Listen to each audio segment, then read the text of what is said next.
saya masuk kelas pendidikan Islam, ustaz ceritalah kisah-kisah Nabi kan. Seronok pula dengar kisah-kisah Nabi ni kan. Nabi Adam, Nabi Idris, Nabi Zakaria. Tapi yang lain semua saya dengar aja, saya dengar sampai kisah Nabi Ibrahim, dia kata something different dan juga very related to my life.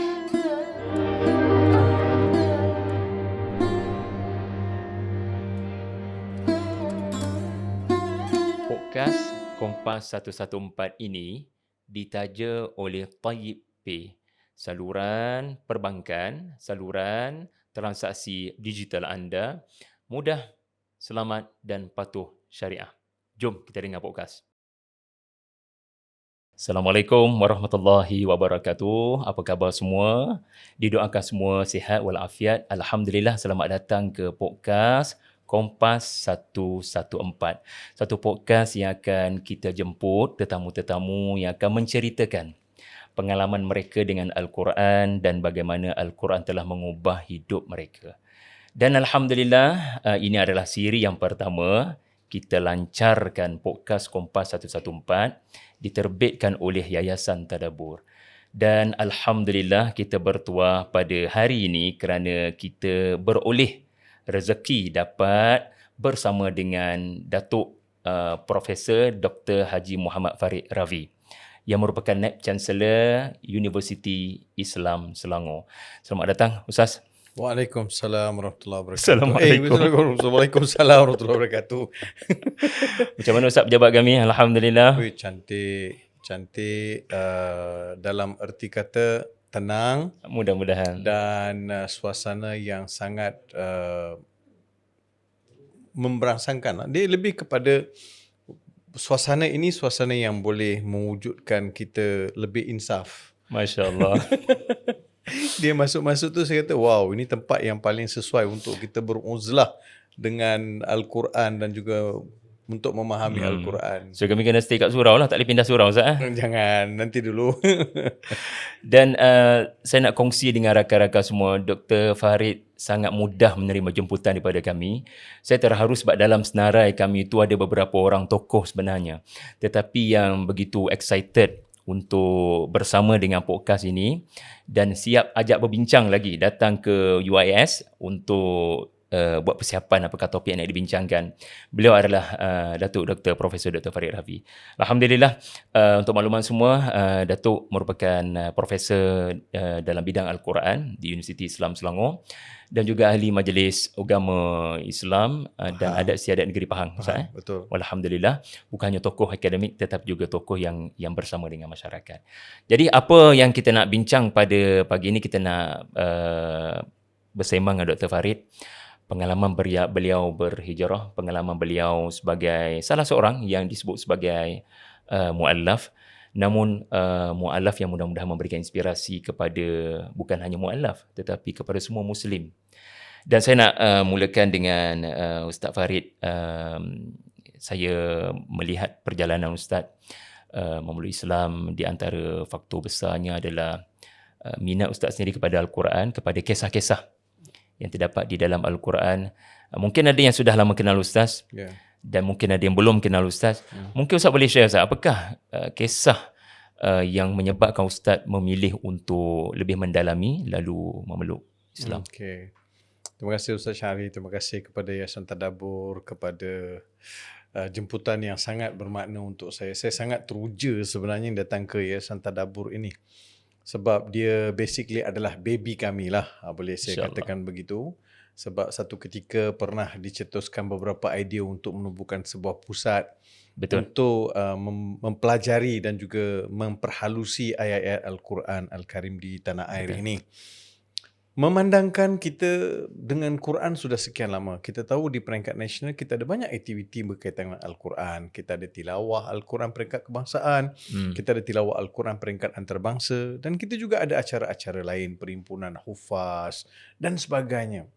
Semua ini menggambarkan di peringkat negara komitmen untuk mengangkat dan memartabatkan Al-Quran tidak pernah diketepikan. Nampaknya kerajaan dulu sampai sekarang memang committed untuk meletakkan Al-Quran di persada yang paling tinggi.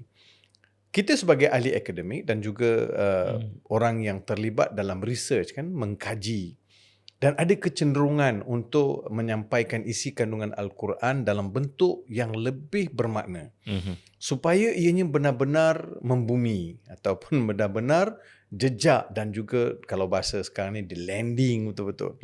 Al-Quran itu kan. Kita tidak mahu sampai dulu sampai sekarang kita hanya membaca tanpa memahaminya. Saya selalu juga bertanya Ustaz Syahri, bila Nabi SAW sebut pahala orang membaca Al-Quran ini. Ini rata-rata kita hafal kot, satu huruf dapat 10 pahala. Betul. Kan? Nabi beritahu, aku tidak mengatakan alif lam mim itu satu huruf, tapi alif satu huruf, lam satu huruf, mim satu huruf. So kita ada 3 huruf. Setiap satu huruf tu Nabi beritahu you dapat 10 pahala. 10 pahala, 10 kebajikan lah 10 pahala. So 3 huruf dapat 30. Boleh saudara bayangkan tak? Kalau Nabi SAW sebut, satu huruf dapat 10 pahala, apa agaknya pahala dan banyak mana pahala yang akan masuk dalam akaun kita kalau kita faham setiap huruf. Beza kan? Permulaan Nabi adalah untuk memotivasikan kita. Sebab manusia secara semula jadi, Ustaz Syahri, memang suka kumpul pahala. Ini berapa pahalanya? Ini berapa pahalanya kan? Apatah lagi bila dah makin warga jadi emas. bila dah jadi sentiasa ada galakan mahu membaca kan. Sebab rebut 10 pahala ni. Takkan kita daripada umur 40 sampai 60 tahun kita rebut pahala baca saja. Tak pernah kita terfikir, apa yang aku baca ni? Contoh, kita malam-malam galakkan di surau, di masjid, kita baca surah Al-Mulk. Masya Allah, satu usaha yang saya puji. Sebab memang ada hadis-hadis Nabi SAW sebut mengenai fadilat surah Al-Mulk. Tapi sampai bila saya nak baca saja? Betul. Apa yang ada dalam surah Al-Mulk sampai Nabi sebut surah Al-Mulk ni boleh membela saya dalam kubur? Betul. Apa yang menyebabkan? Dia betul membela kubur, satu, saya baca saja surah tersebut, saya menganggap bahawa surah itu akan bangkit membela saya, ataupun saya memahami surah Al-Mulk dengan kefahaman yang jitu, tuntas, sehingga surah itu dapat dicernakan dalam kehidupan saya, dan masa saya dalam kubur, saya sudah tidak ada apa-apa untuk dipersoalkan. Bahkan Nabi sebut sahabat kan Ustaz kan? Bersahabat dengan Al-Mulk. Surah Al-Mulk. Saya itu appetizer dululah. Itu mukadimah baru. Belum cerita saya. Saya InsyaAllah. bila terima Islam ni, macam Ustaz Syahri sebut, ada 2 faktor lah. Faktor pertama, saya minat dengan Al-Quran. Saya tak tahu, saya suka dengar orang baca Al-Quran. Al-Quran ni dia ada mukjizat dia yang tersendiri. Selalu orang bincang mukjizat lughawi, mukjizat dari sudut bahasa, mukjizat dari sudut balaghahnya, mukjizat dari sudut syariatnya. Tapi saya lihat Quran ini dia ada mukjizat sama'i. Maksudnya dengar, dia akan memberi kesan. Kita semua tahu kisah Umar bin Al-Khattab kan? Betul. Bila Umar bin Al-Khattab masuk Islam setelah mendengar beberapa potong ayat Al-Quran, saya tak fikir Umar terus faham ayat-ayat yang dibaca oleh adik perempuan dia. Saya tak percaya adik perempuan dia terus faham. Atau saya tak percaya bahawa Umar faham ayat-ayat yang dibaca oleh adik perempuan dia. Toha ma anzalna alaikal Qur'ana litashqa. Pada masa itu Toha, adakah benda yang biasa? Ma anzalna alaikal Qur'ana litashqa. Adakah Umar faham? Tak faham. Dia belum faham. Tetapi ayat-ayat itu ada dia punya mukjizat yang tersendiri. Begitulah yang menyentuh kalbu saya pada ketika itu. Bila saya dengar, awal lagi masa tu umur saya Ustaz Syahri, baru 9 tahun, 10 tahun. Tapi suka dengar. Suka dengar. Sampai umur 11 tahun suka dengar. Ustaz Syahri, saya pernah dimarah oleh ibu saya, arwah mak saya marah saya bila saya dengar tilawah Al-Quran. Bila saya tengok tilawah Al-Quran peringkat kebangsaan termasa, TV hitam putih je. Kan, bila saya buka, saya suka dengar dia baca. Tapi tak faham kan. Mak saya pernah tegur, dia kata, kau faham ke apa benda tu? Saya tak faham. Tukarlah. Saya kata, saya suka mak. Tak ada, tukar, tutup. Mak saya pergi ke dapur, saya buka balik. Saya tak tahu. Saya suka kawan-kawan saya bila boleh bawa balik piala, dapat johan tilawah kan. Saya kata, boleh, bacalah sikit, saya nak dengar kan. Padahal masa tu nama saya Rawi pakai seluar pendek lagi. Tapi suka. Pelik. Mak saya pun pelik. Saya suka benda yang saya tak sepatutnya suka lah. Tapi saya percaya dia ada mukjizat. Dia dalam hidup kita ni, dia ada, daripada awal ada satu macam petunjuk kan, yang perlu kita sedar bahawa kita berada dalam satu situasi yang boleh berubah kehidupan kita ni kan. Sehinggalah bila masuk sekolah menengah, bila ustaz mengajar kelas pendidikan Islam, saya minta kepada pengetua pada masa itu minta izin nak masuk kelas pendidikan Islam. Akhirnya setelah berusaha sungguh-sungguh, saya dapatlah masuk kelas pendidikan Islam. Di Sekolah mana Ustaz masa tu? Sekolah Menengah Kebangsaan Sungai Chou, Di Rawang. Atas sikit daripada Rawang, bawah sikit daripada Serendang. So bila saya masuk kelas pendidikan Islam, ustaz ceritalah kisah-kisah Nabi kan. Seronok pula dengar kisah-kisah Nabi ni kan. Nabi Adam, Nabi Idris, Nabi Zakaria. Tapi yang lain semua saya dengar dengar sampai kisah Nabi Ibrahim, dia kata something different dan juga very related to my life. Ni cakap orang kampus saya, orang kampus saya orang putih. Jadi dia sesuatu yang sangat dekat dengan jiwa saya dan kehidupan saya. Kan Nabi Ibrahim bila masuk rumah berhala, dia pecahkan semua berhala-berhala, dia tinggalkan satu berhala. Kan bila Namrud balik tanya siapa punya kerja ini, kan orang semua sebut Nabi Ibrahim. Ibrahim punya kerja. So bila Nabi Ibrahim dibawa ke muka pengadilan, ditanya pada Nabi Ibrahim balik, anta fa'alta bi alihatina ya Ibrahim. Tanya kat bang, kerja kau ke Ibrahim buat semua benda ni. So dialog itu, Ustaz Syahri boleh bayang tak seolah-olah saya ada kat situ. Saya turut menyaksikan, saya cuba hadirkan diri saya dalam environment tu, saya sedang bersaksi, saya sedang menyaksikan bagaimana Nabi Ibrahim dan juga Namrud sedang berdialog. I'm there. So saya sekarang ni, saya kena buat judgement ni. Saya kena buat satu keputusan berdasarkan kepada dialog dua orang ni. Keputusan Nabi Ibrahim tak buat, keputusan Namrud pun tak buat. Tetapi based on dialog tu, you kena jadi seorang judge untuk buat judgement bagaimana keadaan you pada ketika itu. So bila tengok dialog tu, satu ayat yang betul-betul dia hujung sekali dia sentap, rasa tersentap. Bila Nabi Ibrahim sebut uffil lakum walima ta'buduna min dunillah. Ayat tu power gila. Power betul Ustaz Syahri. Saya tak boleh nak ungkap apa power kan. Sangat power. Dia kata stop. Dia kata that is enough. Macam tu kan. Enough. Uffil lakum walima ta'buduna min dunillah. Cukup apa yang kamu sembah selain Allah. Kan selain Allah kau sembah kan. Jadi saya masih sebelum tu memang saya selalulah pergi ke rumah-rumah ibadat agama lama mak saya kan. Jadi in the end saya decide saya tak pergi dah sebab dia telah mencetuskan satu kefahaman yang tuntas dan saya kena decide, saya kena buat keputusan. So itu perjalanan Ustaz Syahri kan awal bagaimana Quran ini boleh guide kita sampai ke satu petunjuk Allah. Betul lah Doktor, kisah ni rupanya disajikan Allah sebagai satu senjata untuk mengetuk pintu mereka yang berada dalam Nasrani, dalam Yahudi kepada Islam.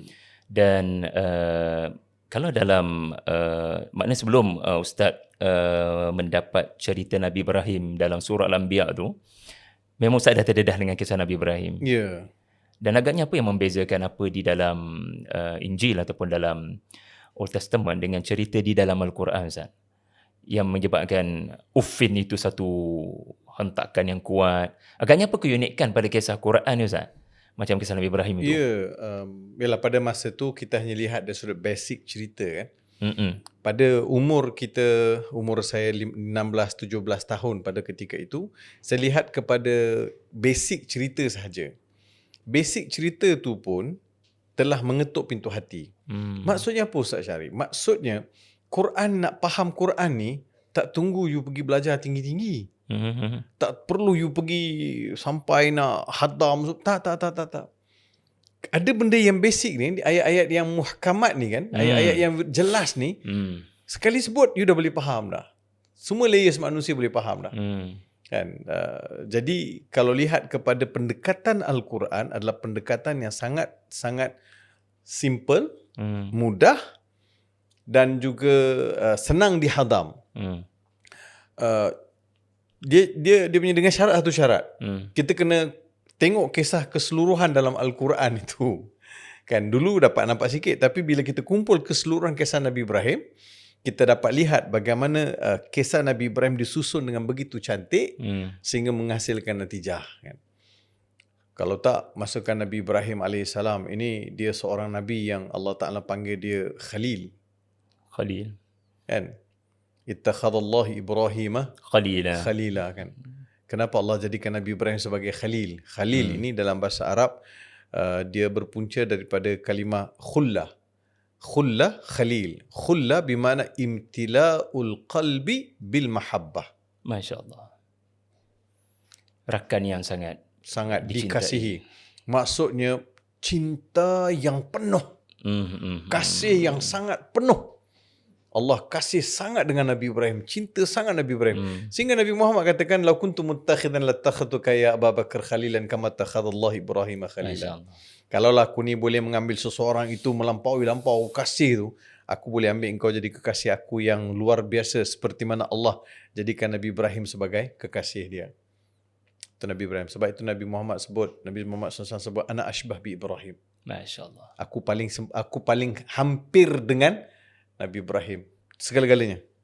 Itu yang digambarkan dalam Mi'raj. So bila Ustaz Syarif sebut bagaimana kalau Quran membawa perjalanan kisah nabi-nabi ini dalam bentuk yang very komprehensif dan membawa kepada plot cerita itu yang membawa natijah, yang memberi kesan, bukan sekadar cerita saja tanpa ada apa maksud di sebaliknya.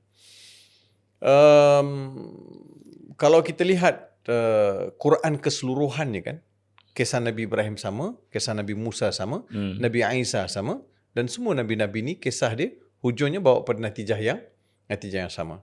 Apa pun ada pun dalam Old Testament ataupun dalam New Testament atau sama ada dalam Taurat atau dalam Injil.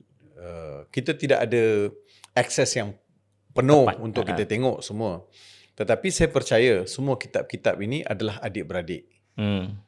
Dia adalah kitab yang adik-beradik. Basicnya dia adalah kitab yang adik-beradik.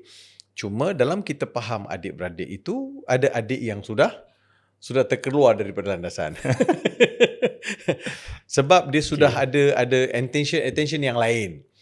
Dia sudah ada minat yang lain. Dia sudah ada fokus yang lain. So sebab itu kita melihat Quran datang untuk memberitahu apa yang benar. Apa yang benar, kan? Kalau tak, kita tengok dalam surah Al-Baqarah, Alif Lam Mim, ayat awal sekali, kan? Ustaz Syahri, Alif Lam Mim, "Dzalikal kitabu la raiba fihi hudal lil muttaqin." Alif Lam Mim, kalau mengikut jumhur ulama, meletakkan dulu pada asasnya, hanya Allah tahu makna dia, walaupun ada tafsiran-tafsiran dilakukan oleh para ulama sesudah itu. Dzalikal kitab, inilah satu kitab yang tiada raguan di dalamnya, tiada keraguan di dalamnya. Dzalikal kitabu la raiba fihi. Saya minta ibu ayah, para penonton atau para pencinta tadabbur Al-Quran, fokus pada la raiba fihi. La raiba fihi, tiada keraguan di dalamnya. Ada uslub yang lain, la fihi raibun, tiada di dalamnya keraguan. Sama atau tidak? Tiada keraguan di dalamnya dengan tiada di dalamnya keraguan. Kalau bahasa Melayu, semua cakap, sama je. Sama. Tak, dalam bahasa Arab tak sama. Dalam bahasa Arab, la raiba fihi, tiada keraguan di dalamnya, dan juga mana-mana kitab yang Allah turunkan selain daripada Al-Quran. Taurat, Injil, Zabur, Asfarul Anbiya. Tapi kalau ayat tu berbunyi, la fihi raibun, tiada di dalamnya kerugian, Allah hanya menafikan keraguan pada Al-Quran tanpa menafikan keraguan pada kitab-kitab sebelum Al-Quran. So ini dari sudut takdim wa takhir. Ulama bincang kenapa fihi kemudian, kan, raib itu sebelumnya, la raiba fihi dengan la fihi raibun. Dari sudut uslub bahasa Arab, dua-dua boleh. Walaupun boleh, dia ada tafsiran yang lain. Jadi ini bermaksud apa, Ustaz Syarif? Bermaksud Al-Quran dan kitab-kitab sebelum Al-Quran tiada keraguan. Itu asas. Itu asas kita Itu asas. Maksudnya sumber yang Tuhan turunkan itu tiada keraguan. Dia menjadi keraguan itu wujud, bukan keraguan wujud, tetapi kita diberitahu bahawa sudah tidak tulen lagi. Sebab sudah ada campur tangan manusia. Yuharrifunal kalima an mawadhi'. Mawadhi'. Mereka cuba seleweng, cuba tukar ayat-ayat daripada satu tempat ke satu tempat. Saya teringat satu sosok yang sangat penting dalam hidup saya, Abdul Hamid Al-Farahi. Subhanallah, sudah Al-Hindi, mula masuk ulama. topik. Ulama daripada India, daripada UP, Subhanallah. Uttar Pradesh. Saya punya PhD pun bidang Betul. kajian saya mengenai sosok beliau ataupun ketokohan beliau dalam bidang tafsir. Beliau telah pun memulakan satu usaha murni, Al-Iklil fi Syarhil Injil. Maksudnya beliau dah memulakan satu usaha untuk mensyarahkan Injil. Kenapa beliau buat demikian? Tujuan beliau adalah untuk memberi faham yang betul mengenai konten yang ada dalam Injil dan membuktikan bahawa ada perkara-perkara yang sudah hilang daripada Injil yang boleh disabitkan ketulinannya melalui perspektif Al-Quran. So sebab kitab ni adik-beradik, ini yang saya sebut tadi tu. Tetapi sudah ada usaha untuk menyeleweng. Jadi kalau kita lihat Al-Quran dan juga Taurat, Injil, kita tak nafikan adanya pendetilan-pendetilan tertentu dalam Taurat dan Injil. Maka jadilah dia Israiliyat.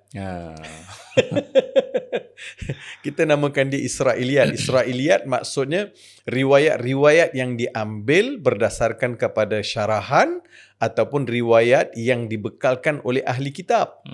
Pendeta-pendeta ahli kitab.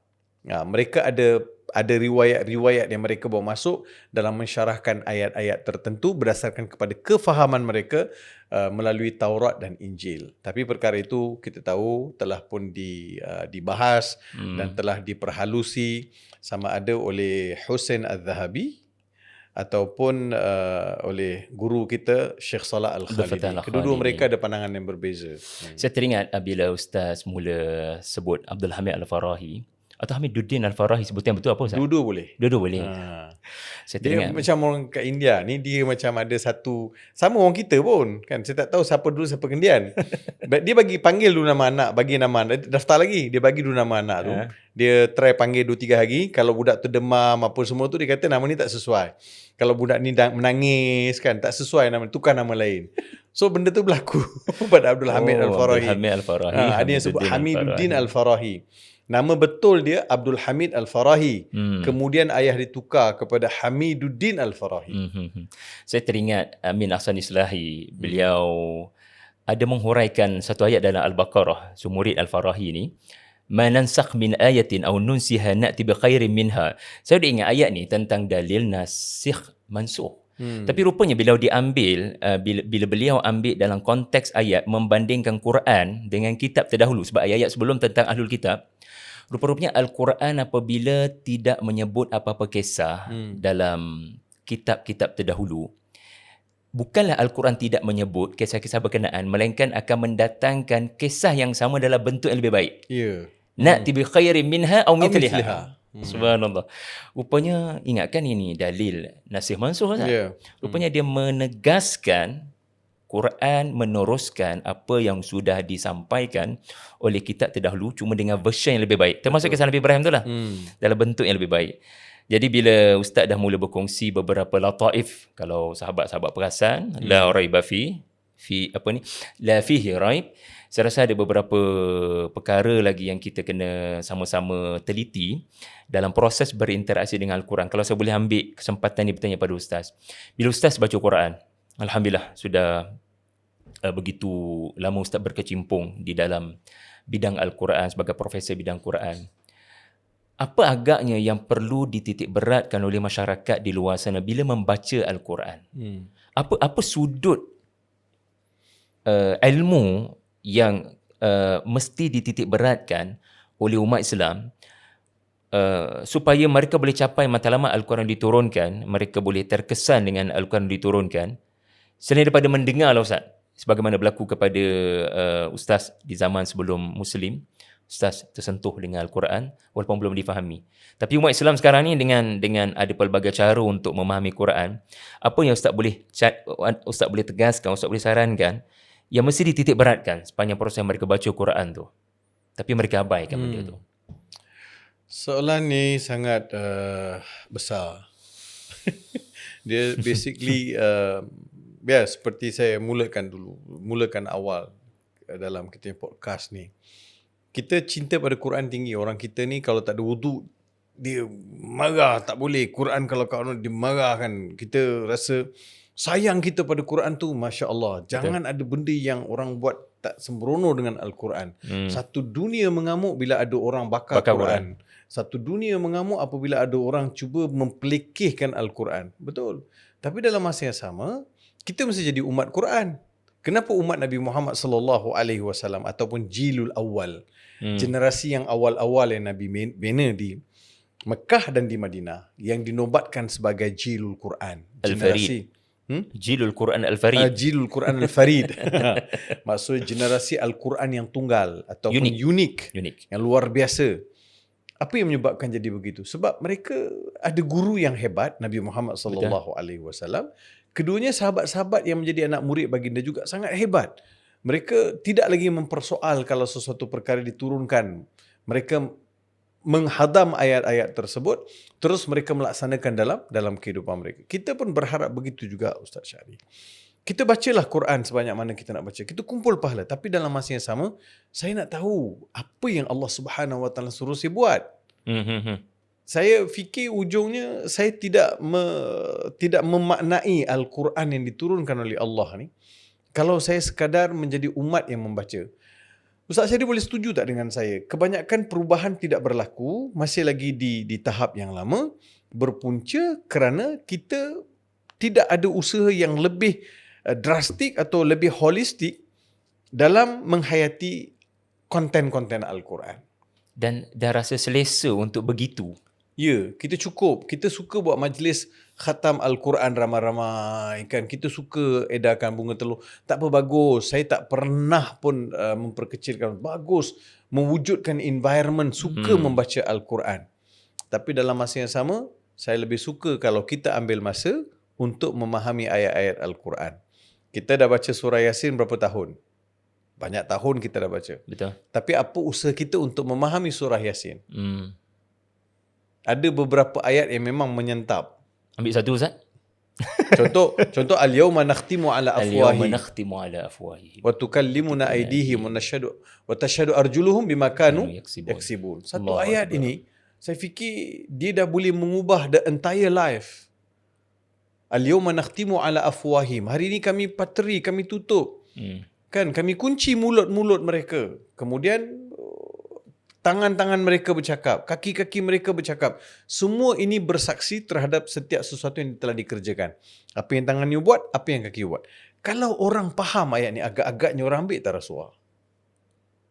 Kalau orang faham ayat ni, orang rosakkan tak? Ada tak vandalism, for example kan? Betul. Rosakkan alam semesta, buang sampah merata-rata, buang bantal dalam sungai, dalam longkang sampai tersumbat banjir. Sebab you tak ada rasa tanggungjawab. You baca ayat tu. Kita membaca ayat tu, saya fikir begini Ustaz Syahri, dia ada salah konsep.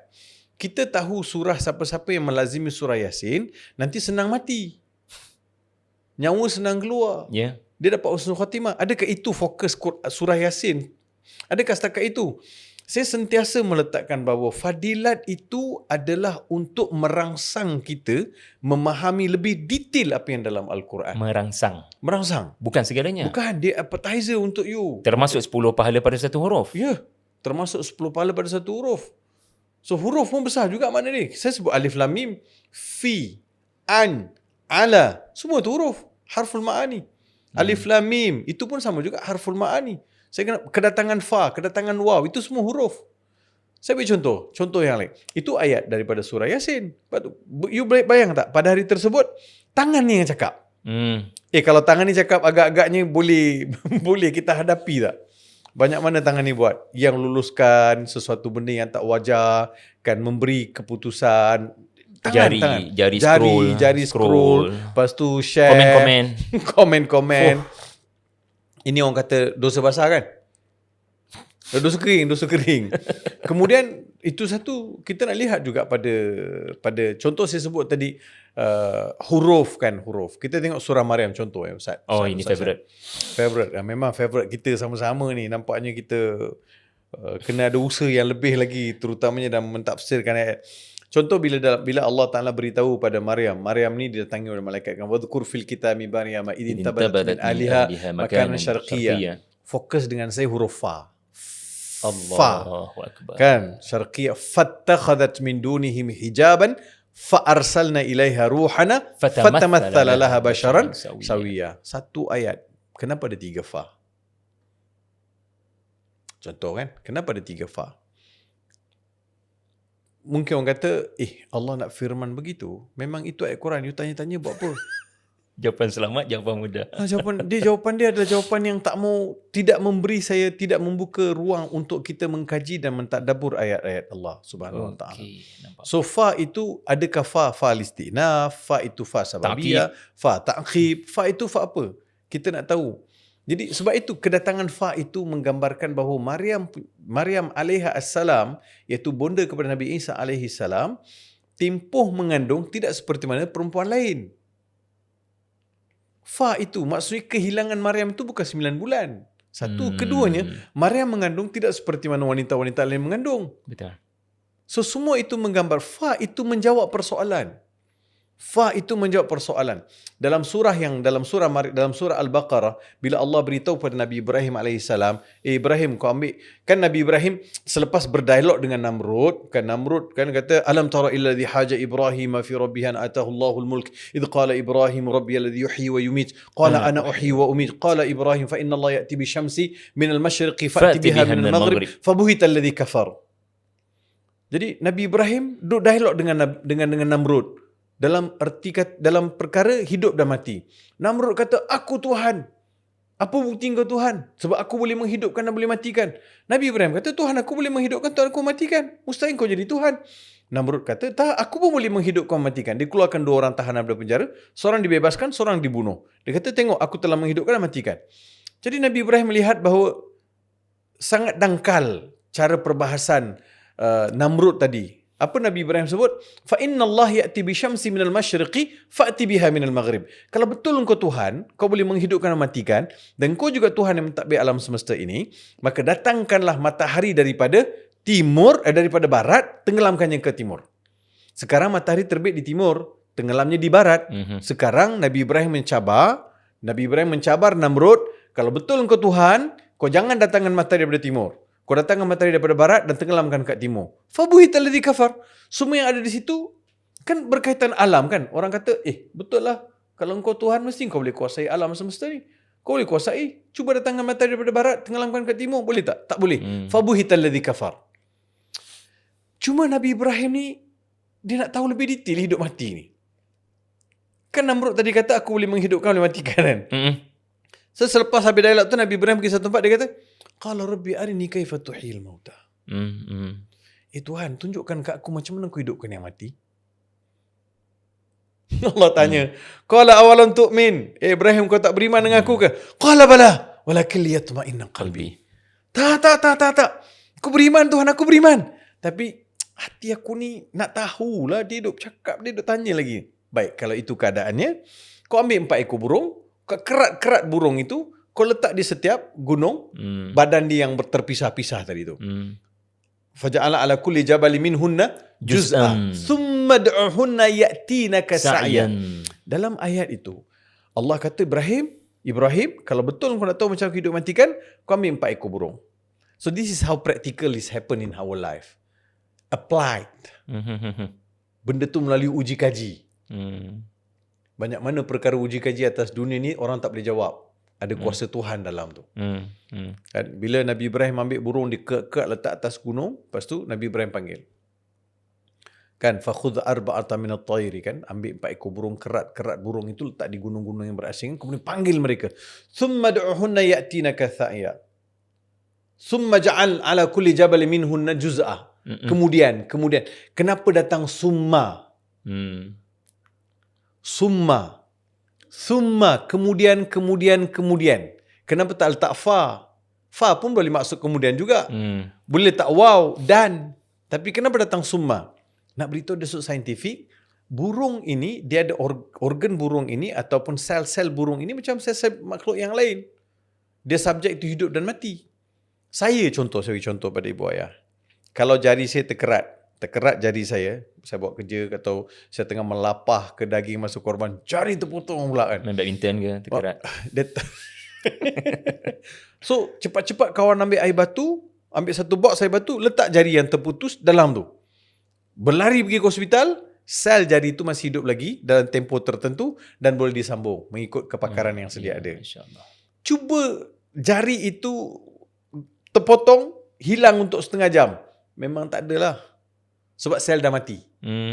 So Allah nak beritahu, summa itu memberitahu Nabi Ibrahim naik ke atas setiap bukit, dia letak situ, lepas tu turun letak ke bukit lain, turun pula letak ke bukit lain, kekat. So tempoh yang dihabiskan untuk selerakkan tubuh-tubuh keratan burung merpati ini adalah terbukti bahawa sel-sel mereka semua sudah mati. Akan membusuk tidak lama lagi. Allah beritahu, kau panggil sekarang. Kalau tak, orang akan cabar. Memang boleh sambung. Sebab sel tak mati lagi. Tapi ini summa membuktikan bahawa tempoh yang terpisah begitu panjang. Dengan hanya menggunakan summa. So sains boleh jawab. Allahu Akbar. So perkara ini yang kita nak minta highlight, orang kita faham, cuba usaha. Tujuannya apa? Buat apa saya nak faham sains? Tujuannya untuk bertambah yakin kita pada Tuhan. Bertambah percaya kita kepada qada dan qadar. Bertambah hampir kita kepada Allah. Setiap satu yang kita lihat ini membahasakan akan kekuasaan Tuhan. Jernih mata hati kita. Tersingkap untuk melihat tabir ilahi. Satu persatu. Sebab setiap satu kita lihat ada yang direlatedkan atau dihubung-kaitkan dengan ayat Al-Quran. Begitulah Ustaz. Boleh kita katakan Ustaz Farid menekankan supaya berani bertanya. Kenapa fa? Kenapa thumma? Benda-benda yang mungkin kita tak nak lakukan sepanjang interaksi kita dengan Al-Quran. Apa kata kita buat revolusi? Kita buat sedikit perubahan. Kalau Ramadan lah Ustaz, Ramadan kita tak lama lagi. Semua orang nak khatam Al-Quran. Jadi takkanlah nak kena layan semua soalan ni. Jadi bila nak khatamnya, agaknya apa yang paling praktikal Ustaz? Bagi orang yang nak khatam Quran, pada masa yang sama, dia boleh dapat juga beberapa perkara yang disebut sebagai tadabbur, apa yang disebut sebagai ilmu. Sebab kalau satu hari satu juzuk baca, pada masa sama nak faham juga kenapa fa dan thumma. Saya rasa letih tu. Letih. Susah. Jadi ada tips praktikal tak Ustaz, kalau Ustaz simpan amalkan dalam bulan Ramadan, yang boleh membantu masyarakat bukan hanya khatam, tetapi mereka juga beroleh keindahan ataupun mutiara daripada Al-Quran. Ya, saya totally saya tak pernah menghalang ataupun tidak ada sesuatu yang terselindung dalam hasrat ataupun dalam hati saya bila melihat orang khatam Quran. Saya pun usaha juga khatam Quran dan juga begitu juga ramai di luar sana, sebab kita nak ambil keberkatan Al-Quran. Al-Quran turun bulan Ramadan. Betul. Dan kita pun ada banyak masa, dan para imam kita yang terdahulu dan juga para sahabat juga menghabiskan banyak masa mereka bulan Ramadan dengan membaca Al-Quran, mengkhatam Al-Quran. Sebab itu kita dengar ada ulama khatam sampai 30 kali, ada ulama khatam sampai 15 kali, ada ulama khatam sampai berpuluh-puluh kali. Ini satu usaha yang bagus. Tapi berbeza dengan kita. Kita ni masyarakat Malaysia. Kita ni masyarakat yang bukan naratif bercakap bahasa, bukan native cakap bahasa Arab. Jadi kita tak berapa faham. Jadi saranan saya adalah setiap hari kita beri assignment kepada siapa-siapa, ketua kita ke siapa ke, untuk carikan maklumat mengenai surah Al-Baqarah juzuk pertama. Ambil 10 pengajaran contoh kan. Masya-Allah. Tapi kalau grup tu semua yang dah tak, mungkin tak mampu, apa kata Yayasan Tadabbur ada juga sediakan buku. Kepada kami pula ya. Saya Ustaz Syari tak bukan suruh kempen pun, tapi saya nak beritahu surah Kompas. Sebab itu podcast ni pun dinamakan sebagai podcast Kompas 114. Betul Ustaz. 114 surah. So saya pun dah tengok konten dia, Masya Allah, sangat memperasangkan, very good, sangat bagus. Apa kata, buku tu ada sama-sama dengan kita sepanjang kita khatam Al-Quran ni. So juzuk pertama, juzuk kedua, apa Quran sebut? Juzuk pertama kita khatam ni, apa surah Al-Baqarah juzuk pertama huraikan. Baca itu je. At least kita ada satu kefahaman. Ya, dia nak menjadi orang hebat ni, hebat dengan Al-Quran, tak mesti kita tahu very detail. Betul. Kita tahu macam mana cari sumber pun adalah satu kepuasan juga. Menghasilkan kompas buku yang dihasilkan oleh Ustaz Syahri dan juga sahabat-sahabat di Yayasan Tadabbur ni bukan satu usaha yang pagi ni buat petang siap. Tak. Dia melalui proses. Ustaz Syahri dan teman-teman kena baca berpuluh kali ayat-ayat itu, surah itu dan menggarap beberapa pandangan ulama sehingga terhasilnya Kompas. Kompas ini mungkin tak berapa orang guna sekarang navigation ni kan. Kita tak berapa nak guna sebab kita tak berlayar.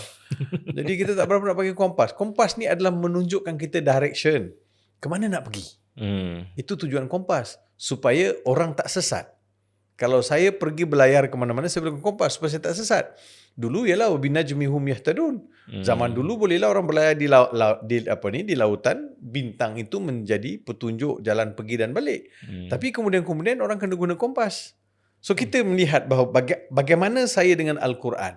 Apa kompas yang perlu saya ada untuk bawa saya ke destination atau kepada matlamat saya baca surah-surah tersebut supaya saya tak sesat, supaya saya tak salah dalam memahami Al-Quran. Saya mungkin dah khatam berpuluh kali, tapi apa usaha saya pula untuk memahami ayat-ayat ini?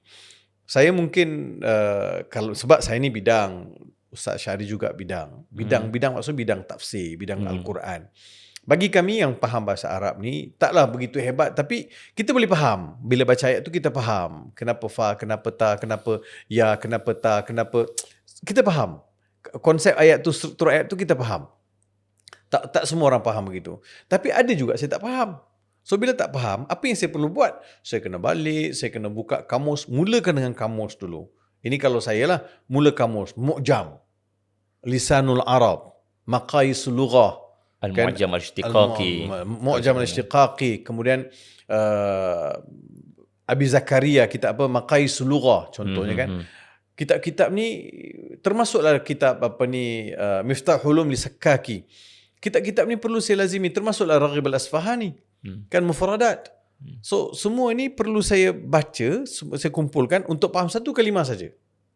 Satu kalimah dalam Al-Quran. Contoh kalimah fitnah. Saya tak faham. Dalam Quran ada banyak kali sebut fitnah. Adakah fitnah yang disebut dalam kalimah fitnah yang disebut surah Al-Baqarah sama dengan fitnah yang disebut dalam surah Al-Ankabut?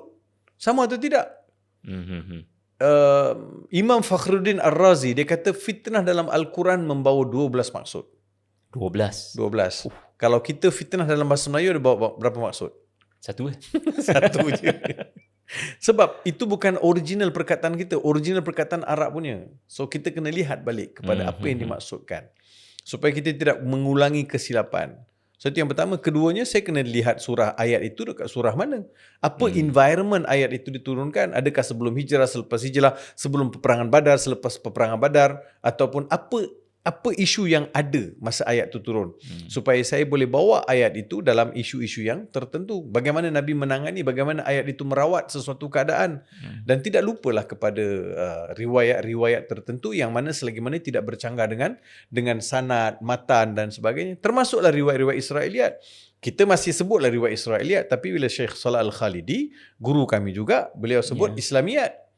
Maksudnya mana-mana riwayat Israiliyat atau daripada pendeta-pendeta Yahudi, apabila ada signifikannya dengan riwayat dalam Islam, dengan hadis Nabi atau dengan Al-Quran, maka dia tidak boleh dianggap sebagai Israiliyat. Kita anggap dia sebagai Islamiyat. Maksudnya dianggap itu adalah sebahagian daripada riwayat yang boleh diterima dalam Islam. Yang seterusnya, kalau betul kita nak ambil riwayat Israiliyat, kita mestilah berlaku adil. Maksud kita kena beritahu seperti mana ada riwayat Israiliyat sebut supaya orang tak confuse. Ini tanggungjawab. Kemudian apa konten keseluruhan surah tersebut?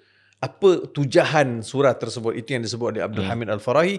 Mesti melihat kepada rangka surah itu, apa dia punya grand frame yang ada dalam surah tersebut, supaya saya tidak tersasar lagi.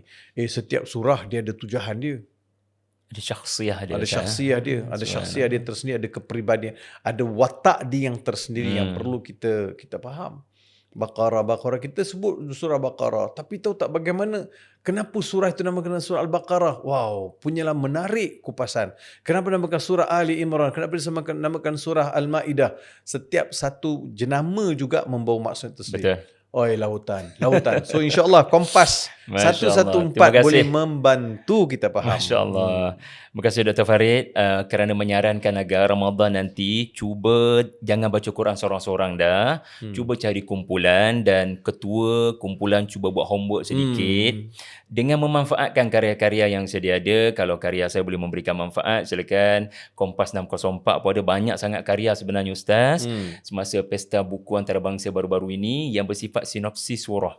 Pelbagai penulis, pelbagai penerbit telah menggunakan kreativiti masing-masing untuk membantu masyarakat faham biikhtisar pada setiap surah.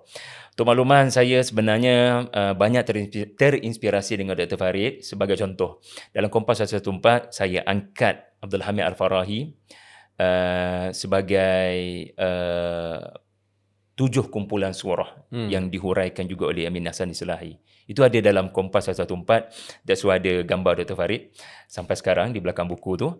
Dan juga bila doktor banyak berkongsi kisah Nabi Ibrahim yang membantu kepada doktor memilih agama fitrah ini. Itulah juga tesis saya masa master dulu, mengkaji bagaimana peranan kisah Nabi Ibrahim yang hanya terdapat dalam beberapa surah mempengaruhi tema surah tu. Sebab Ustaz sebut tadi, setiap surah ada syakhsiah, setiap surah ada warnanya, setiap surah ada ahdafnya. So, yang boleh membantu kita faham antaranya adalah kisah Nabi Ibrahim dalam surah tu cerita apa. Maka dia boleh membantu. Okey Ustaz, di hujung-hujung ni, kita nak supaya podcast ini membantu lebih ramai untuk belajar. Saya kena belajar Al-Quran. Bila Ustaz pergi ke pelbagai tempat menerima jemputan ataupun media, agaknya ada tak satu contoh ayat yang sering Ustaz perbetulkan? Sebab mungkin difahami begitu oleh ramai netizen. Ambil contoh je lah Ustaz, yang kita sebutkan tadi fitnah, perkataan fitnah. Tapi mungkinkah ada ayat lain lagi yang sering kali dianggap begitu oleh masyarakat, difahami begitu mungkin kerana baca terjemahan, bahkan kadang-kadang pempengaruh ataupun orang kenamaan mungkin ada sebut juga ayat tu, tapi rupa-rupanya bila belik tafsir lain macam rupanya maksudnya. Bukan macam ni. Ada Ustaz? Ya, dia satu ayat yang sangat popular di kalangan masyarakat kita. Sama ada di musim-musim tertentu lah biasanya orang akan gunakan kalimah fitnah tadi tu dalam Al-Quran. Al-fitnatu asyaddu minal qatl. Ayat ini disebut dalam surah Al-Baqarah.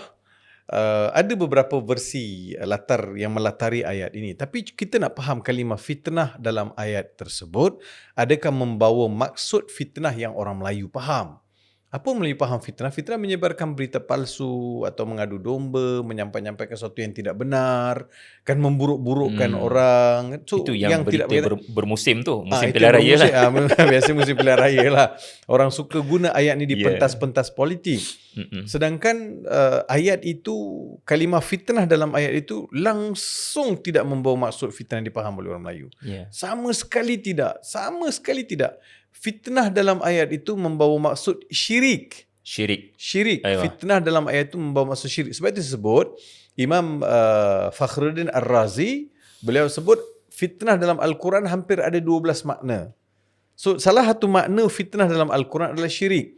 Jadinya al-fitnatu asyaddu minal qatl. Orang sebut, awak fitnah saya, orang itu fitnah saya, kumpulan ini fitnah saya. Ingatlah sesungguhnya Allah telah berfirman, memfitnah orang itu, sesungguhnya fitnah itu lebih besar dosanya daripada membunuh. Jadi sudah salahlah petik ayat pada konteks yang tidak sama sekali selari dengan ayat tadi. Jadi al-fitnatu asyaddu minal qatl maksudnya syirik. Fitnah itu membawa maksud syirik. Okey, kita lihat environment ayat itu diturunkan. Kalau tidak, ada beberapa pandangan ulama lah yang saya cenderung apabila Quran ayat itu turun merujuk kepada kumpulan yang ingin menentang Nabi SAW ataupun sahabat-sahabat yang pergi perang. Kita ada peperangan Badar. Betul. Dalam peperangan Badar ini, bila berlaku pertempuran, ada kumpulan Ansar yang diketuai oleh Nabi Muhammad SAW bersama orang yang berhijrah daripada Mekah, berhijrah ke Madinah dan juga penduduk Madinah yang beragama Islam. Maka ini kumpulan Ansar bersama Muhajirin bergabung untuk menentang musuh, iaitu kafir Quraisy yang datang daripada Mekah. Kumpulan kafir Quraisy yang daripada Mekah datang untuk menentang Nabi SAW. Ini dalam peperangan Badar. Bila berada di medan pertempuran, yang sebelah sini yang bersama Nabi Muhammad ini, berhadapan dengan bapa-bapa saudara daripada Mekah. Hmm. Adanya Abu Jahal, Abu Lahab, Abu Sufyan dan saudara mara yang lain yang ada dalam medan pertempuran. Timbul satu perasaan, takkan sebab ini aku nak angkat pedang lawan Pak Long aku? Takkan sebab ini aku nak lawan sepupu aku? Takkan sampai ke membunuh? Al-fitnatu asyaddu minal qatl. Syirik yang mereka lakukan dan mempertahankan dan berusaha untuk menyebarkan itu lebih besar dosanya daripada kamu bertempur sehingga mereka terkorban. Kalau you rasa memerangi mereka ni satu benda yang dosa besar, kau kena ingat, tak besar lagi. Syirik itu lebih besar. Dan syirik itu disebarkan pula Dan dipertahankan pula, dan mereka yang ingin membetulkan syirik itu pula dimusuhi dan ditentang habis-habisan. So ini konteks ayat itu diturunkan. Jangan pula kita ambil ayat itu jadikan sebagai modal bercakap dekat. Jadi ini salah satu perkara yang bagi saya berdosa ke orang tu. Ustaz buat macam tu. Bagi saya dosa sebab jahil. Kena mengaji dia. Syekh Yusuf Al-Qardawi sebut, dia kata orang Arab tak faham Al-Quran berdosa. Orang Arab tak faham Al-Quran berdosa sebab Quran turun dalam bahasa mereka. Betul. Tapi kalau orang ajam, macam kita ni orang ajam lah, bukan petutur bahasa Arab. Kita akan berdosa sebab kita tak belajar, bukan sebab kita tak faham. Kita berdosa juga sebab kita tak belajar. Mereka berdosa sebab mereka tak faham. Jadi itu di antara salah satu contoh, dan banyak lagi contoh-contoh yang lain. Apabila kita bawa ayat Quran, saya juga kadang-kadang rasa terkilan bila masing-masing mendakwa tadabbur. Ramai je sekarang content influencer ataupun yang bercakap dalam media-media tertentu kata ada pun tadabbur ayat ini. Saya kata langsung tak ada tadabbur dalam tu. You tak tadabbur, ini basic dia apa? Hujung sekali orang boleh bawa balik something. Daripada perbahasan perbincangan satu ayat tu, hujung tu orang boleh bawa balik something. Contoh, saya beri contoh yang lain. Wal asr. Waw itu waw sumpah. Betul. Al-asr itu membawa maksud masa. Itu dari sudut literalnya begitulah. Tapi kalau saya keluarkan alif lam daripada kalimah al-asr tu, tinggal ain sad ra, asara. Daripada 3 huruf ni, kita ada satu perkataan yang kita akan terhasil, kalimah terhasil, asir. Perahan. Diperah. Kalau kita pergi setengah negara, dia masih guna punch kan? Puncher tu. Dia potong limau sangkuis tu 2, dia letak dekat puncher tu, dia akan punch. So orang yang punch tu mesti gunakan kudrat dia. Kalau saya perah pun begitu juga. Saya nak perah, saya mesti perah sampai ke titisan terakhir. Wal asr, selain daripada kita bincang demi masa, kita kena faham demi masa yang Allah peruntukkan pada saya dan kepada saudara, sejauh mana kita mengerah kudrat memanfaatkan masa tersebut sehingga terhasil natijah. Bukan sekadar baca demi masa lepas tu balik tidur. Tak. Masa itu mesti dimanfaatkan, mesti diistathmir, mesti ada istithmar, atau mesti ada pelaburan yang dilakukan, investment yang dilakukan. Barulah nampak masa itu berbaloi. Kita lihat ada orang umur 50 tahun tapi dia karang banyak buku. Dah sampai kepada kemuncak kejayaan sebab dia betul-betul memanfaatkan masa. Menghargai masa. Sebab itu ada khusr, dia ada khusr rugi, dia ada khasara rugi juga, dia ada khusran. Quran guna 3 kalimah. Khusr, rugi. Ada 3 huruf. Khasin, ra, khusr. Ada khasara, ada 4 huruf. Khasin, alif, ra, khasa, ra. Ada lagi 5 huruf. Khasin, ra, alif, nun. Khusran. Jadi, ini semua perlu saya faham. Dia bukan baca secara satahi. Sebab itu kita pergi pada tadabbur. Ini maksud tadabbur.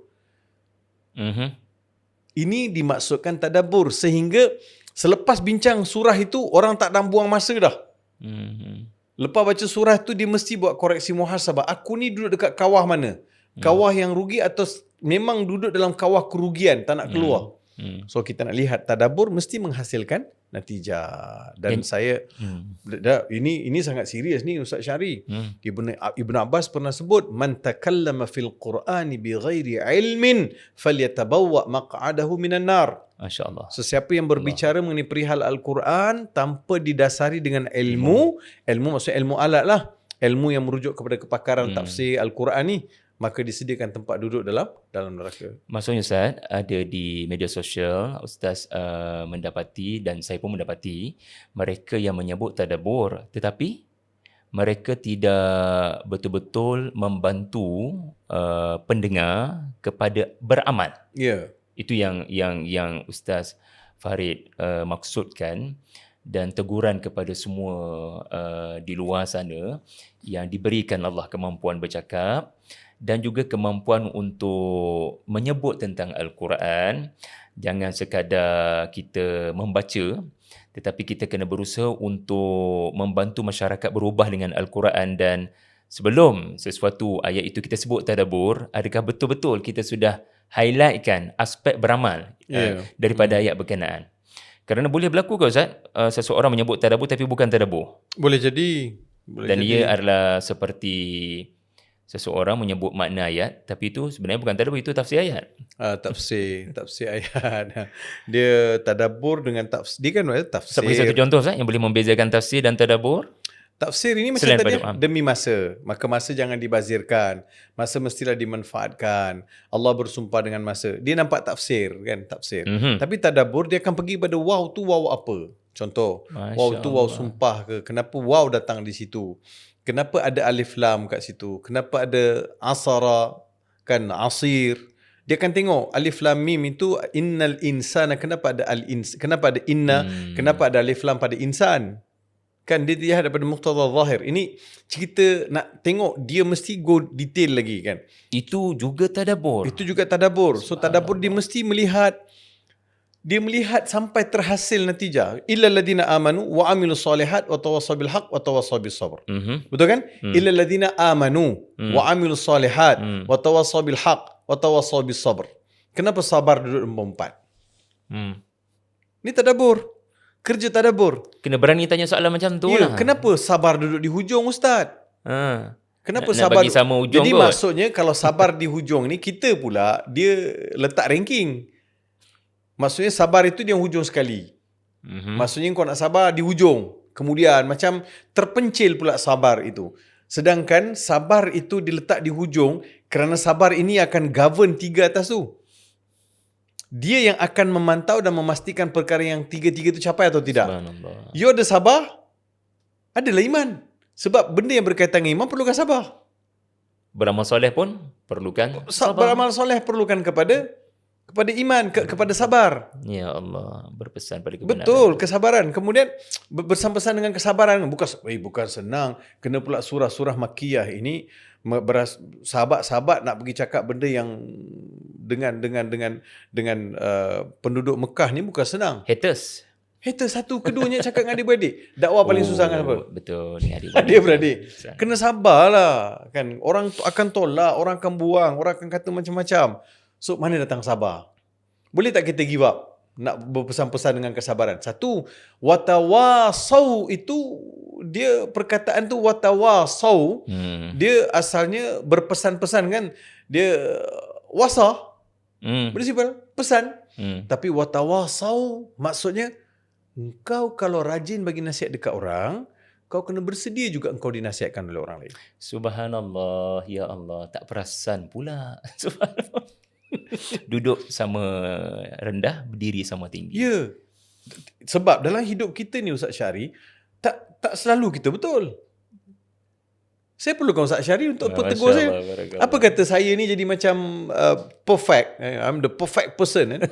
Betulkan orang. Lepas tu Ustaz Syari tengok saya tak betul. Ustaz Syari, entah tahu apa Syekh. Kan? Entah profesor pun bukan. Kan? Contoh boleh tak? Contoh. So saya kena berjiwa besar lah. Ya, kalau kita boleh menasihatkan orang, kita juga bersedia untuk dinasihati. Betul kan? Watawassaw bis sabr, watawassaw bil haqq. Benda benar pun begitu juga. Kan watawassaw bis sabr, watawassaw bil haqqi, watawassaw bis sabr. Sabar hujung sekali. Jangan terbalik. Al-haq dulu Ustaz. Al-haq dulu. Kebenaran bukan senang. Lepas tu Subhanallah. sabar. Subhanallah. Sebenarnya kan, itu proses tadabbur lah nak pergi kan. Macam mana nak bawa balik. Saya pun Masya Allah baru nampak rupanya itu juga sebenarnya perjuangan tadabbur. Memahamkan masyarakat kepada perjalanan kalimah, perjalanan ayat supaya di akhirnya mereka boleh nampak. Sabar, Ustaz sebut tadi, sabar adalah controller, pemantau. Yang sudut pandang begini kita tak pernah terfikir pun begitu. Jadi subhanallah, sahabat-sahabat penonton sekalian, daripada Alif Lam Mim, daripada Fa, sampailah kepada As-Sabar sebagai controller. Ini hanyalah mukaddimah untuk anda bersama dengan podcast Kompas 114 dan juga mukaddimah dengan Dr. Farid Ravi, insya-Allah. Dan di hujungnya Ustaz, saya ada soalan personal. Kerana Ustaz adalah seorang profesor dalam bidang Al-Quran yang saya jadikan juga cita-cita.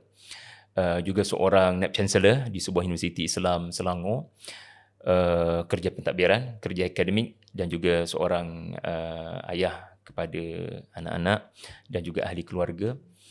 Pasti ada ujian dalam kehidupan kau Ustaz. Apa ayat yang menjadi pegangan hidup Ustaz?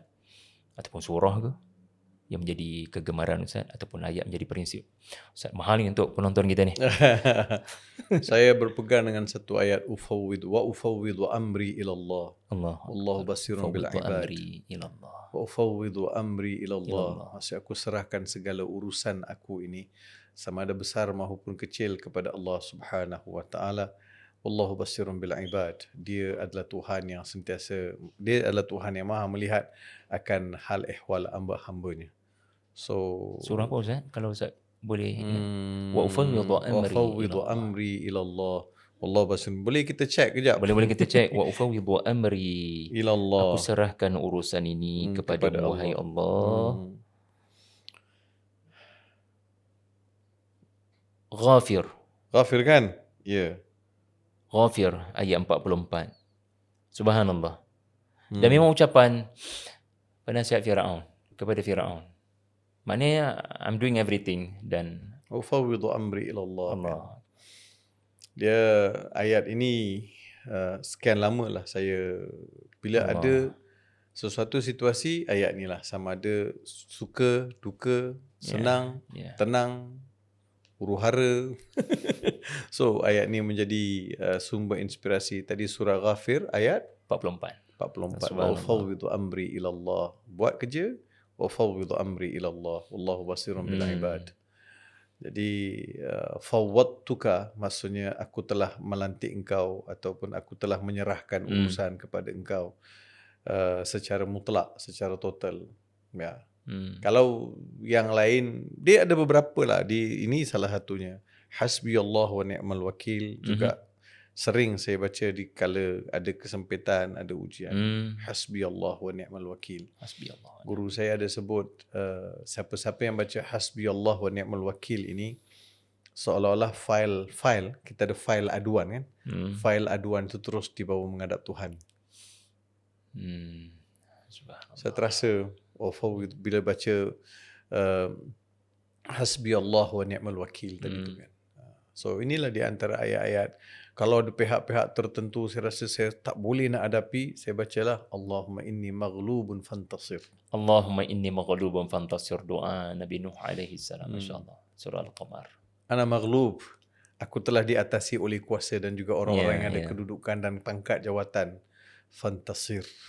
Tolong berilah aku kemenangan ya Allah. So ayat-ayat inilah menjadi wirid dan sumber inspirasi saya.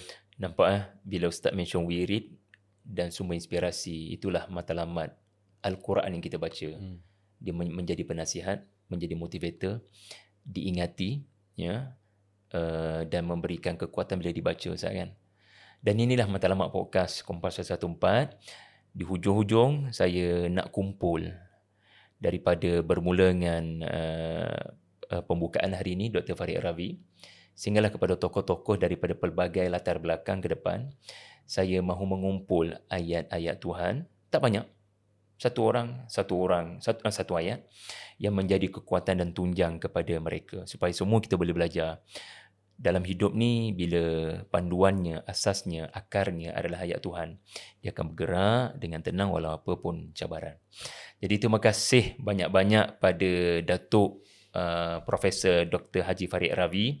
Saya sangat hargai masa Ustaz, 1 jam kita bersama. Di sebalik kesibukan yang saya lihat sendiri di pejabat Naib Chancellor, seorang-seorang beratur nak bertemu dengan Ustaz, tiba-tiba hari ini Ustaz dapat hadir ke pejabat Tadabbur Center, ke pejabat Yayasan Tadabbur. Saya mewakili Yayasan Tadabbur sangat hargai masa Ustaz, dan saya harap anda semua dapat meninggalkan komen, memberikan refleksi, memberikan anda punya feedback kepada sesi yang telah berlaku ini, dan boleh cadangkan juga kepada sesi akan datang, anda mahu Dr. Farid mengupas tentang apa. Silakan tinggalkan komen. Terima kasih Ustaz. Sama-sama, ada kesempatan kembali. kita bertemu lagi di sesi yang akan datang. Barakallahu fiik. Barakallahu fiikum jami'an. Assalamualaikum warahmatullahi wabarakatuh.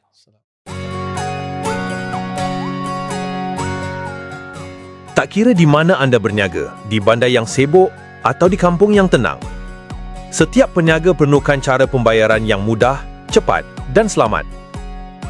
Memperkenalkan Toyib Pay, platform payment gateway patuh syariah yang membolehkan anda menerima bayaran secara online walaupun anda tiada laman web. Sesuai untuk semua jenis perniagaan, dari penjual kecil, peniaga online, perniagaan sederhana hinggalah organisasi besar dan NGO. Tak kira di bandar atau kampung, pembayaran anda sentiasa lancar. Daftar percuma dengan hanya RM1 per transaksi. Kami juga menawarkan pakej santai tanpa caj transaksi khusus untuk organisasi berkaitan agama Islam yang tidak berorientasikan keuntungan. Semuanya direka untuk memudahkan perjalanan perniagaan anda.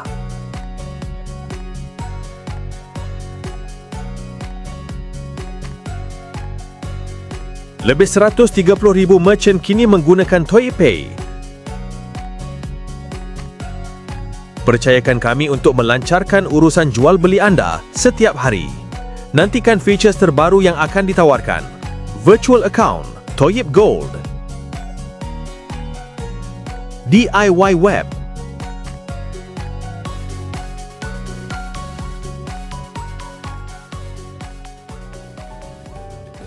sertai kami hari ini. Mudah, cepat, selamat. Itulah Toyib Pay. Daftar akaun Toyib Pay sekarang. Layari toyibpay.com.